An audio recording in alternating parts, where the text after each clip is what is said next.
어색한 상대분하고 대화를 할 때 점점 더 어색해지는 그런 대화법들이 있어요. 이 사람이 어떤 일을 열심히 한다, 이렇게 기껏 이야기를 했는데 왜요? 이런 식으로 이야기가 되면 질문이 무례하게 들릴 수 있는 가능성이 굉장히 많아지거든요. 그 반면에 우리가 보통 사회에서 저 사람 참 사회성이 좋네, 사람들과 잘 지내네, 이렇게 이야기하는 분들을 보면요, 책과 삶 구독자 여러분 안녕하세요. 저는 책을 쓰는 작가 남인숙입니다. 유튜브 채널 어른성장학교에서 삶의 질에 관한 이야기를 나누고 있기도 합니다. 어떤 모임이나 공통 관심사에 있는 사람들이 만난 자리에서 얼굴만 아는 낯선 분들 마주칠 때 있잖아요. 그럴 때 어떻게 하면 물꼬를 터서 말을 할 수 있을까, 이런 것들 많이 어색해 하시거든요. 답은 하나입니다. 서로의 공통 관심사를 이끌어내는 게 사실 가장 자연스러워요. 느닷없이 저는 누구누구입니다, 저는 뭐뭐 하는 사람이고요 라고 자기소개를 너무 길게 시작하시는 분들 계시거든요. 그러면은요, 듣는 사람 입장에서는 어쩌라고? 약간 이런 기분이 되면서 더 어색해질 수가 있어요. 그럴 때는 어떻게 이 자리에 오시게 됐어요? 이렇게 물어볼 수도 있고요. 만약 그분이 얼굴만 아는 약간 어색한 사이, 그렇다고 하면 얼굴만 아는 고리가 분명히 있을 거 아니겠어요? 아는 사람이 있다든지, 아니면 뭐 SNS에서 서로 팔로우를 하고 있다든지, 아니면 카페 같은 데서 사진만으로도 존재감을 서로 알고 있는 사이라든지, 이런 공통의 관심사가 분명히 존재할 거란 말이에요. 그걸 가지고 오는 겁니다. 어디에서 이렇게 활동하시는 걸 봤는데 그럼 어떻게 그렇게 하시게 됐어요? 너무 잘 보고 있습니다. 이런 식으로 그 사람과 함께 나눌 수 있는 이야기를 찾아내서 먼저 이야기를 건네보는 거예요. 그러면 자연스럽게 그쪽에서도 그러시군요 라고 하면서, 만약에 나를 아는 사람 같으면 비슷하게 반응을 해오겠죠. 이렇게 하면서 대화가 자연스럽게 확장이 되고 점점 이야기할 거리들이 자연스럽게 늘어나게 되는 거죠. 어색한 상대분하고 대화를 할 때 점점 더 어색해지는 그런 대화법들이 있어요. 대화에서 서로 지분 조절을 잘 못하는 거예요. 내가 말을 너무 많이 하거나 아니면 너무 말을 안 하거나, 이것을 지키지 못할 때 상대방이 굉장히 부담스럽고 서로가 어색해지게 됩니다. 한번 내 이야기를 시작을 했는데 상대방이 이제 내가 너무 말을 많이 해서 저에 대해서 흥미를 잃는 거예요. 대화에 대해서. 그렇게 되면 상대방의 눈빛에서 점점 관심이 멀어져 가는 게 느껴집니다. 그러면 그때 가서는 약간 늦을 수가 있는 거죠. 그 반면에 내가 너무나 말을 하지 않고 상대방이 질문을 해도 단답식으로만 이야기를 한다, 그냥 듣고만 있다, 이걸 대화라고 생각하시는 분들도 있어요. 사실 상대방 입장에서는 대화를 이어가기 위해서 무언가를 엄청나게 만들어내고 있는 그런 상태일 수도 있는 거예요. 자, 이럴 때는요, 나도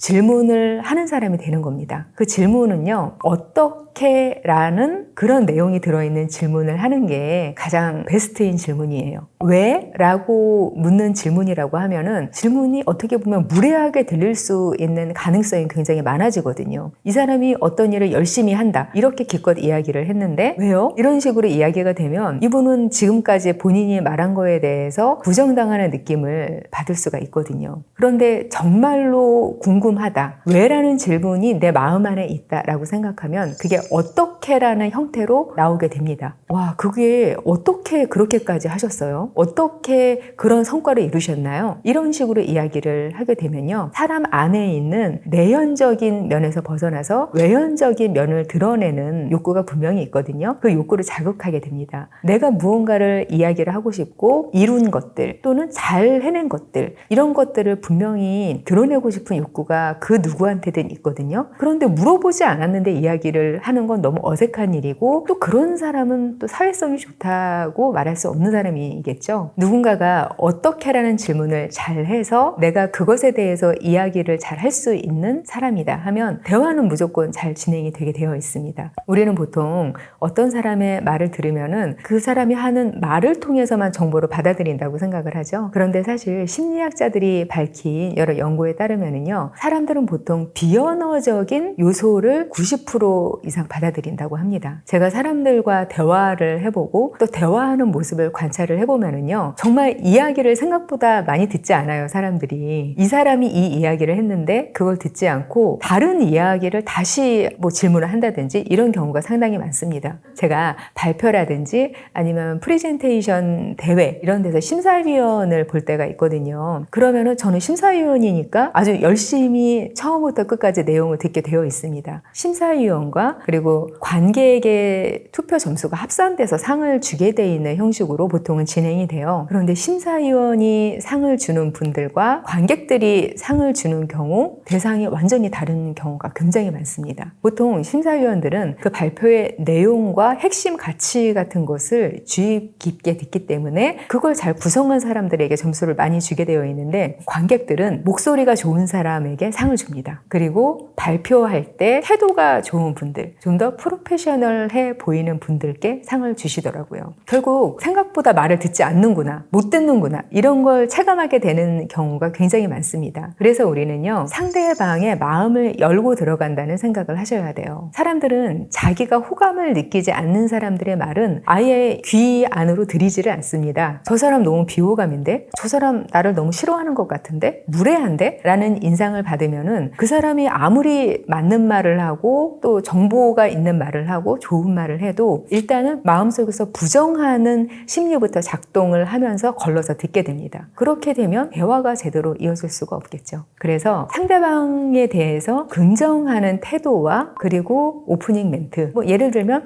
말씀하신 것이 맞네요. 정말 그렇네요. 이런 식으로 먼저 긍정을 해주면서 내 의견을 이야기하면 그때부터 비로소 그 내용이 상대방에게 들어갈 수 있게 됩니다. 그러면 대화하기에 좋은 사람이 되는 거죠. 결국 우리가 상대방과 가까워지기 위해서는 초반에는요, 분명히 공통점이 있어야 되는 게 확실해요. 그걸 통해서 화제를 확장시켜 나가야만 우리는 그 사람과 더 가까워질 수 있거든요. 그런데 이 공통점이라는 거, 그리고 공통 화제라는 게 어디서 출발하냐면 바로 관심에서 출발합니다. 관심사가 여러 분야에 퍼져 있고 많은 것에 대해서 호기심을 가지고 있는 사람, 그리고 또는 대화를 하고 있는 상대방에 대해서 호기심과 관심을 갖고 있으면요, 분명히 좋은 질문과 대화거리들이 나올 수밖에 없어요. 사람들이 상대방에게 호감을 느끼는 가장 첫 번째 조건이 바로 저 사람 나한테 관심이 있네? 이거거든요. 그 관심을 표현할 수 있는 그런 내용을 우리가 이끌어 나가면은 훨씬 더 가까워질 수가 있습니다. 그런데 사람들과 대화가 잘 안 돼요. 또는 관계가 더 가까워지지 않아요. 라고 고민을 호소하시는 분들을 보면요, 상대방에게 관심이 없습니다. 그리고 대화를 할 때 보면 본인의 이야기를 하고, 나 이렇게 좋은 사람이야, 나 이렇게 괜찮은 사람이야, 너한테 잘해줄 수 있는 사람이야, 이런 식으로 자기 어필만 하고 상대방에 대한 관심을 표현하지 않는 경우가 너무나 많습니다. 심지어 나 너한테 관심 있어 라는 말 자체를 하면서도 상대방에게 관심을 직접적으로 내보이지 못하는 분들이 너무 많은 게 현실이에요. 결국 우리가 관계를 가깝게 하기 위한 것에는요, 어느 정도의 진심은 분명히 필요합니다. 그 진심이 바로 관심과 연결이 돼야 되는 거예요. 그 진심이 상대방과 가까워지고 싶다는 내 욕구에만 초점이 맞춰져 있으면 다가갈 수 없게 됩니다. 상호적인 관심, 이런 쪽으로 진심을 한번 확장시켜 보세요. 그러면 사람들과 가까워지고 좀 더 친밀해지는데 분명히 도움이 될 겁니다. 상대방에 대해서 그다지 관심을 가지고 않고 상관계를 맺는 분들이 사실은 저는 대부분이라고 생각을 해요. 특히 나는 관계가 별로 익숙하지 않아요, 능숙하지 않아요, 별로 잘하고 있는 것 같지 않아요 라고 질문하시는 분들, 또는 어떻게 하면 인간관계를 더 잘할 수 있을까요? 라고 그런 근본적인 질문부터 많이 하시는 분들 중에는요, 분명히 관심이 없는 분들이 대부분이라고 저는 생각을 합니다. 그런데 본인은 관심이 없다는 것조차 인지를 못하는 거죠. 그 사람의 관심은 관계 자체에 대한 관심이에요. 이 사람과 만나서 내가 하고 싶은 이야기를 하고 싶어, 어떤 유대감을 느끼고 싶어 하는 그 욕구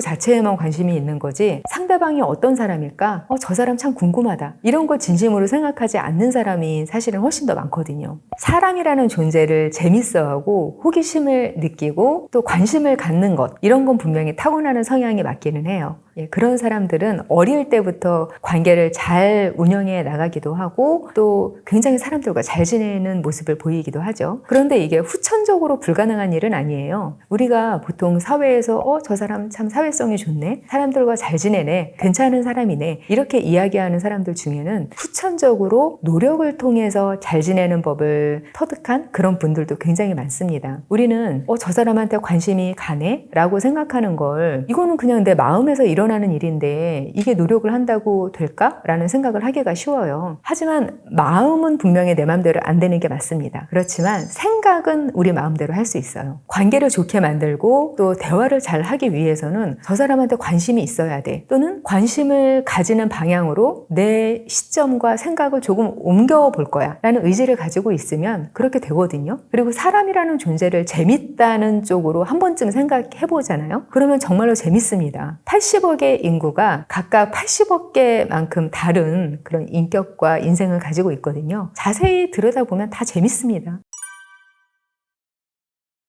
대화를 할 때 절대 해서는 안 되는 단 한 가지를 꼽는다면요, 대화를 독점하는 것. 그게 가장 안 좋더라고요. 그런 분들은 다른 사람들이 다시는 만나고 싶지 않은 사람, 이런 인상을 주게 됩니다. 우리는 대화라는 거에 대해서 좀 착각을 하는 분들이 많아요. 우리 중에는 대화를 하는 게 뭔가 내 이야기를 하고 싶어. 야, 내가 지금까지 이렇게 열심히 살았는데 내가 내 이야기를 할 사람이 하나도 없네? 이런 푸념을 하시거나 이런 경우를 많이 듣거든요. 그런데 왜 관계와 대화를 내가 내 이야기를 할 사람을 찾는 거라고 생각을 하시는지, 그게 의문이 들 때가 많은 거예요. 대화라는 거는 기본적으로 서로 소통을 하는 방식이거든요. 내 이야기를 하는 수단이라고 생각을 하면은 상대방은 그 이야기를 들어주는 사람밖에 안 되는 것인데요. 이거는 굉장히 고통스러운 일이에요. 타인의 이야기를 일방적으로 들어준다는 것은 굉장히 힘든 일이고 짐을 지우는 일인데, 그걸 의식하지 못하는 종류의 사람이라고 하면 어떻겠어요? 상대방에 대해서 다른 면에서도 배려를 못하는 사람일 가능성이 매우 높은 거예요. 그래서 사람들은 너무 이야기를 독점하고 자기 이야기만 하려고 하는 사람들은 일단 보지 말아야 될 사람이라고